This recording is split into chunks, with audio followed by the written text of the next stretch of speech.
How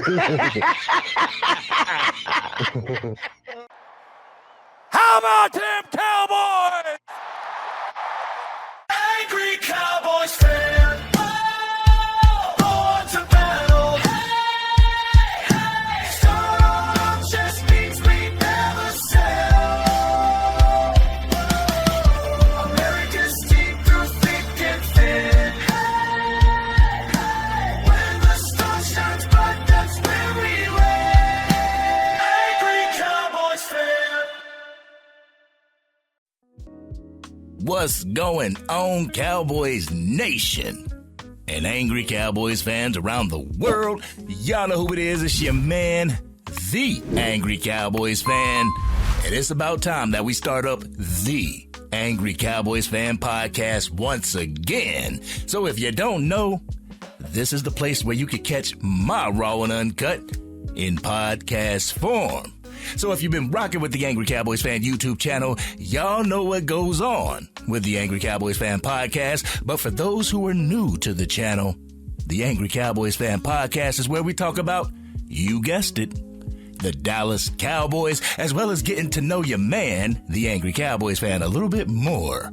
So if that's what you're into, let's go ahead and get down with the get down and get down to the first inaugural episode of the 2026 NFL season.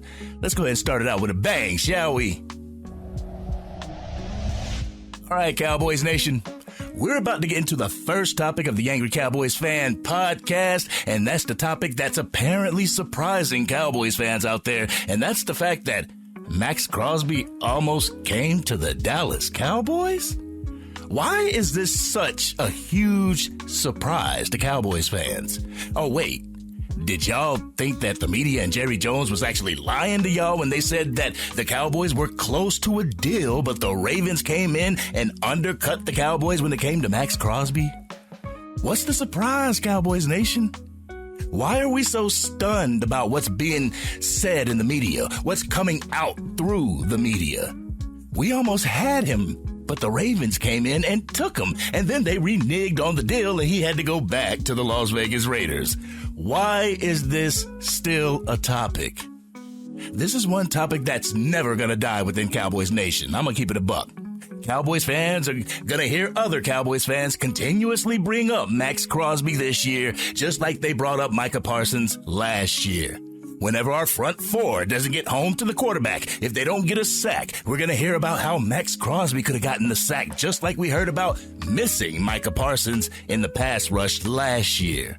And you know, Cowboys fans, after Maxx Crosby went back to the Raiders, I honestly thought that this topic was done and over with. That Cowboys fans would actually move on because the potential deal was dead.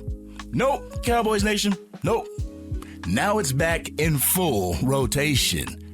But there was something that was said by your guy Nix on X. It was in one of the X spaces, and I'm going to talk about an X space later on in this video, but it was pretty much talking about how some Cowboys fans are chasing the dragon when it comes to replacing Micah Parsons, and it rings absolutely true to this day. If you don't know what chasing the dragon means, it means that you're chasing, for people that actually did drugs, you're chasing that initial high that you will never find again. This kind of rings true with Micah Parsons and the Dallas Cowboys. Will we ever find an edge rusher that is comparable to Micah Parsons? But ever since Cowboys fans got spoiled by Micah Parsons' ability to rush the passer, it's automatically an essential. Otherwise, our defense isn't going to be good for the upcoming year again. I don't believe that to be the case, Cowboys Nation. Would it be better to have a premier pass rusher on your defense? Absolutely. But it's not going to be the end-all, be-all for the success of the Dallas Cowboys defense. But what's out in the ether is the fact that the Dallas Cowboys offered the Las Vegas Raiders a first-round pick 20, and Osa Odigizua. What was added to the news was that the Dallas Cowboys offered the Raiders 3 separate offers. That just being the first offer, Cowboys Nation. The second offer was pick 12 and a third-round pick from the 2026 NFL Draft. Then the third offer, it was pick 12 and a second-round pick in this year's draft. It wasn't enough for the Las Vegas Raiders, so they did the deal with the Baltimore Ravens that would eventually be reneged upon by the Ravens. So now the Raiders are left with all these acquisitions that they made after moving off of Maxx Crosby, but having to take him back while the Dallas Cowboys moved on to acquire Rashawn Gary from the Green Bay Packers. So my question is this, Cowboys Nation. Are we still going to be romanticizing about Maxx Crosby this entire year? What could have been if the Dallas Cowboys would have been able to get the deal done with Maxx Crosby and the Las Vegas Raiders? One thing I don't want to hear is how Jerry Jones was cheap in the trade, because for the first time in a long time, he wasn't cheap, Cowboys Nation. They tried several times to secure the deal, but it just wasn't enough for the Las Vegas Raiders. So now, do we think it's time to just move on? Or are some fans going to hold it against Jerry Jones in the front office? Will they continue to hold it against Jerry Jones until he circles the block again in hopes to get Maxx Crosby from the Raiders? Me personally, I've moved on, Cowboys Nation. When the Ravens fake acquired Maxx Crosby and the Dallas Cowboys acquired Rashawn Gary, I washed my hands with the matter and I just moved on, Cowboys Nation. I admitted to myself that Maxx Crosby would not be a Dallas Cowboy, and I moved on. Now, if Jerry Jones actually circled the block again and was able to trade for Maxx Crosby before the draft, I would have zero problems getting on this platform and eating a lot of crow. I would have zero problem getting on here and admitting that I was wrong, and I would welcome Maxx Crosby to the Dallas Cowboys with open arms. It's not like I'd be mad at the fact that he became a Dallas Cowboy. That's for damn sure, Cowboys Nation. And I'm not going to sit here and wag my finger at Cowboys fans who do want Maxx Crosby to become a Dallas Cowboy still. Y'all fan the way y'all fan. I just don't want people coming up in my comment section saying that Jerry Jones was cheap because he didn't land Maxx Crosby, because that's absolute cap, Cowboys Nation. You can throw whatever you want at a player. It doesn't mean that they're automatically going to have to go to the team that's throwing all this stuff at them.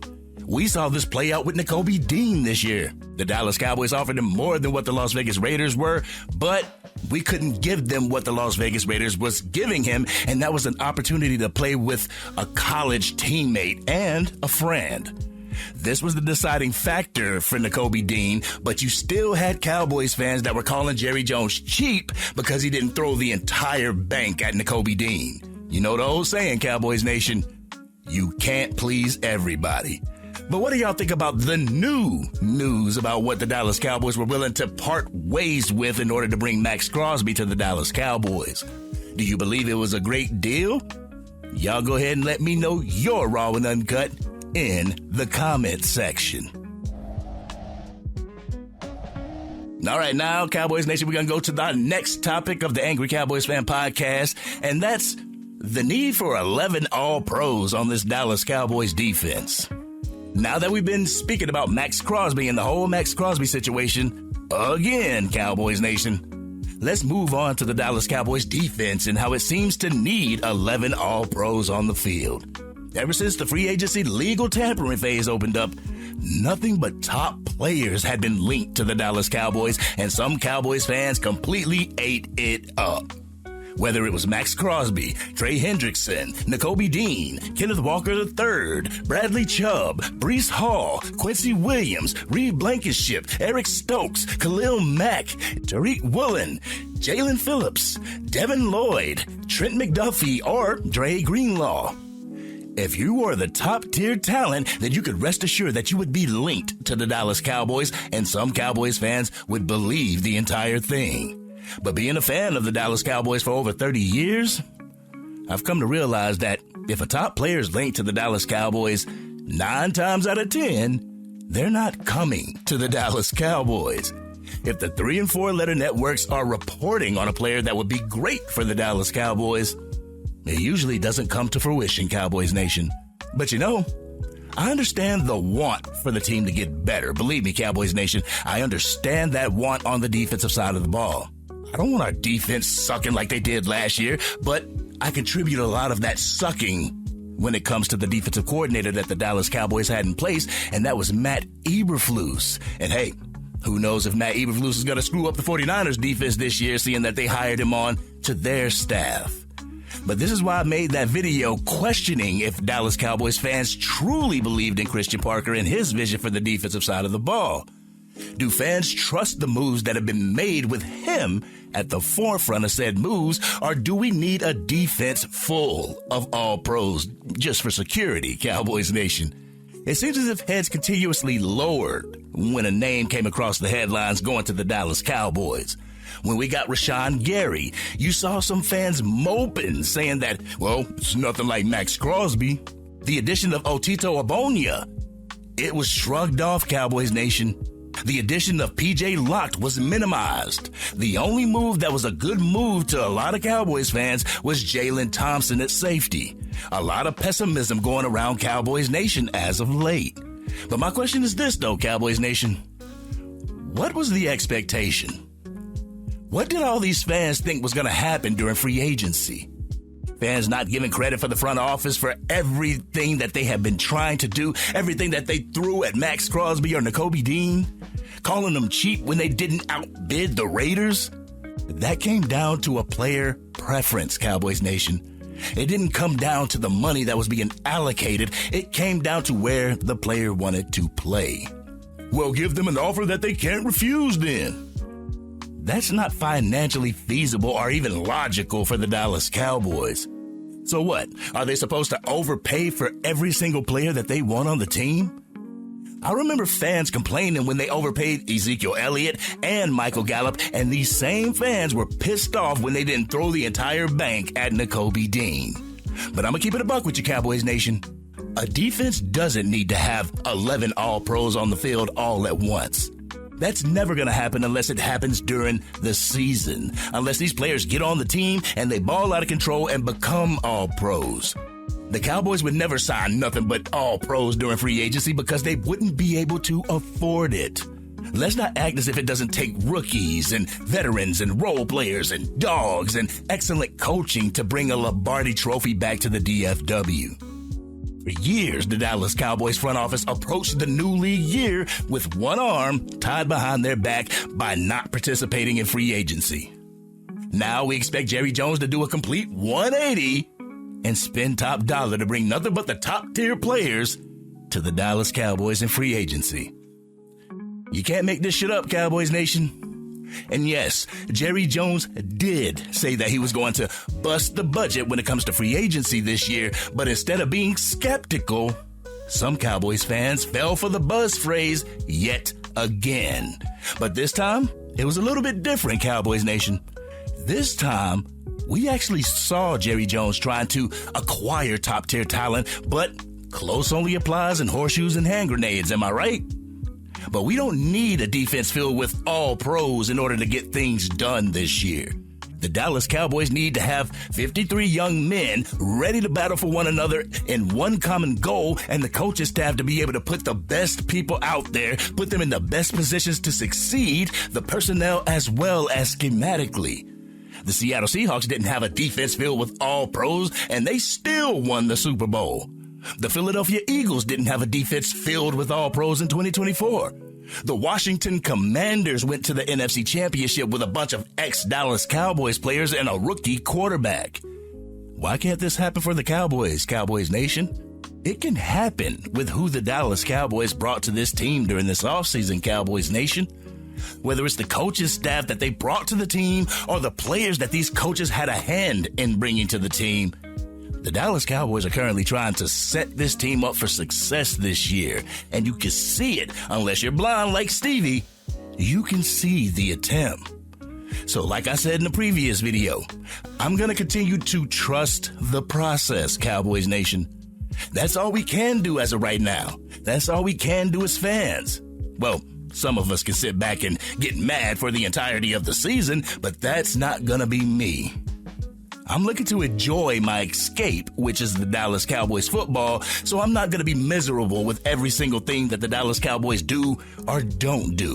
But hey, I'm not going to tell y'all how to fan neither. So y'all tell me, do the Dallas Cowboys need to have nothing but all pros on the defensive side of the ball in order to get things done this year? Y'all let me know in the comment section because I am super curious to hear what you guys got to say. All right, Cowboys Nation, the next topic on the Angry Cowboys Fan Podcast: is cornerback really necessary with pick 20 and pick 12? Cowboys Nation, I posted it on X, and I'm a little sick of the Dallas Cowboys continuously bringing corners to this team, only to have them fall by the wayside due to a lack of development. We draft corners that fall down the depth chart. We trade for corners who stay in the game even if they're not a great scheme fit. Honestly, when will we see these picks that we get from the draft actually develop so we can use them properly? Last year, the Dallas Cowboys spent a prime third-round pick on Siobhan Revel Jr. They drafted him as a redshirt. They drafted him knowing that he was coming off a season-ending injury and needed time to get acclimated to the pace of the NFL.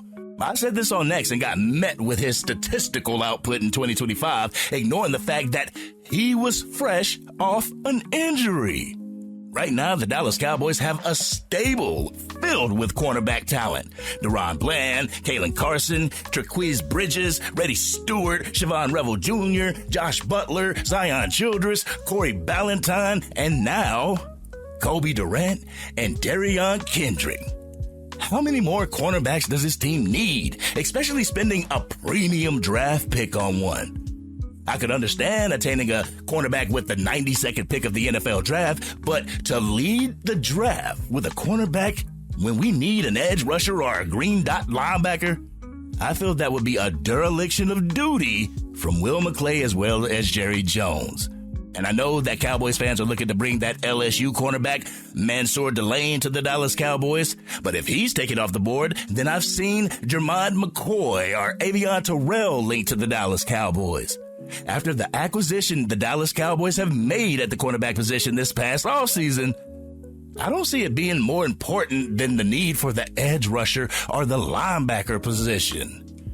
Everyone who watches football understands that if you have a front four that can limit the time that the opposing quarterback has in the pocket, then it's going to make your DB's job that much easier. If you have an edge rusher that can chase down and put pressure on the quarterback, it's going to help your DBs out tremendously. The Dallas Cowboys currently have a strong defensive interior that can also get after the quarterback, but doesn't have that premier edge rusher that can continuously get after the quarterback. This is why, if I was calling the shots, I would draft my edge rusher and green dot with the 12th and 20th pick. That's if the Dallas Cowboys don't land Maxx Crosby with one of those first-round picks. And I've said it before, Cowboys Nation. Christian Parker got this job by saying that what he could do with the players that are currently on the team. We're not going to see a complete overhaul of the defensive backs. Also, with his background in teaching DBs, I feel who we have on this team right now would be enough for the DBs to flourish under Coach Parker's guidance. So why do we need to continuously add to the cornerback position? This is why I say we should have faith in Christian Parker and just to trust the process. I said it at the beginning of this video, Cowboys Nation. If you don't want to and you want to continuously complain about the team and what they haven't done, then that's on you, Cowboys Nation. I can't tell you how to fan, but this is what I'm choosing to do as a Dallas Cowboys fan. I'm going to trust the process. But what do you think, Cowboys Nation? Does the Dallas Cowboys need another cornerback drafted with one of the first two picks of the NFL draft? Or can we roll with the other cornerbacks that we currently have on the team while getting your edge rusher and your green dot? Let's go ahead and continue the conversation in the comment section. All right, Cowboys Nation, I usually end it going to the comment section and picking two comments and going in depth with them. We'll do that in the second episode moving forward. But with this episode, with the inaugural episode of the 2026 season, I got to talk about people stealing content from X Spaces. I don't know how many of you are on X right now, but if you're not, there's a such thing called X Spaces where people get together on X and they get in a group where people can get on the mic and give their thoughts on whatever the space is about. I've been a part of a number of Dallas Cowboys X Spaces. Shout out to As the Star Turns, the Barbershop, the Handicap Parking Lot, and all the Cowboys X Spaces. In those spaces, Cowboys fans get together and they give their perspective on the Dallas Cowboys. Whatever's going on with the team, we get on there and we discuss it. We discuss it as a community, Cowboys Nation. It's a community that is very welcome and it respects Cowboys fans' opinions when it comes to different topics that are being discussed. Everyone who wants to have a voice in there has a voice, and that's what I love about the space, Cowboys Nation. No one's looking to down talk anybody. No one's looking down upon anybody or told that their thoughts are stupid, and I respect the hell out of that. One thing I don't like is the fact that people can choose to attend those spaces under an anonymous account, meaning that their profile won't pop up. The reason why I hate it is that when Cowboys fans are in there giving their authentic takes on the team, those people who are listed under anonymous, they hear what they want to hear on the X spaces, and then they go to their own platforms and they spread the takes as if it's their own, not giving credit to where it belongs. On some real shit, Cowboys Nation, that's just like ChatGPT coming up with Dallas Cowboys content for a person to just get up there, read it word for word like it's theirs. At that point, that's not your take. That's somebody else's take. You know, it's kind of like plagiarism if you want to be frank about it. But whenever I attend those spaces and I hear something that I could potentially make content about, I always give credit where credit is due.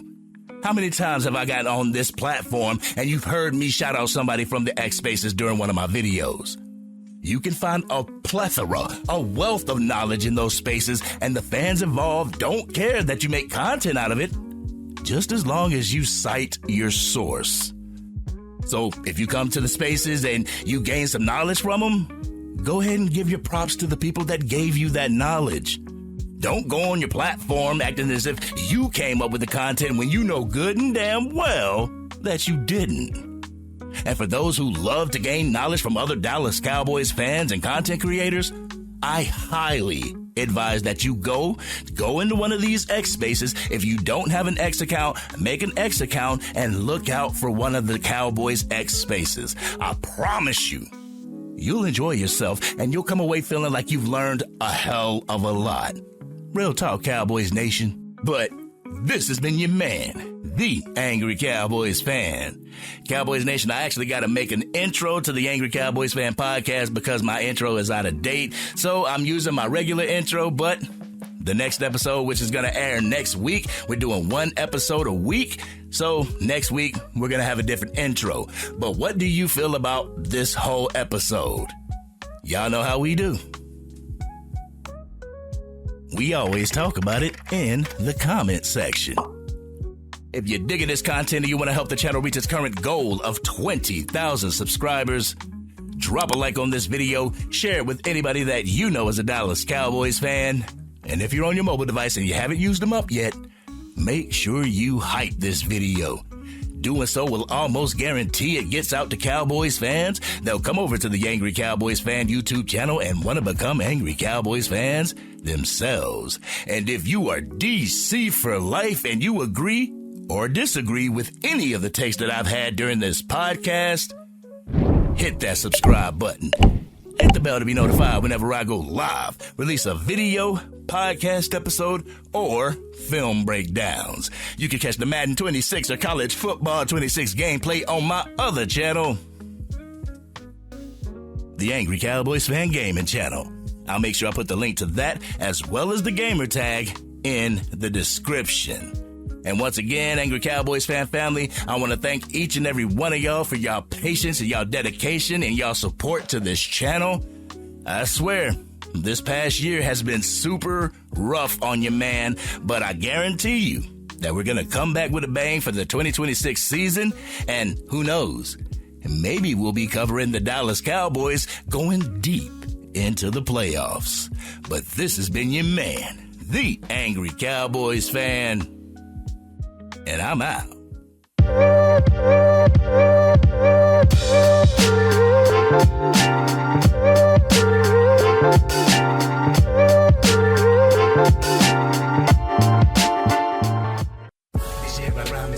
Dang, Angry Cowboys. Cowboys fan. You done made it through the entire video. But if you want more content, you can definitely go to this video right here. Or if you want the latest episode of the Angry Cowboys Fan Podcast, you can go right here. But whatever you do, like, share, and subscribe to the channel, but remain DC for life.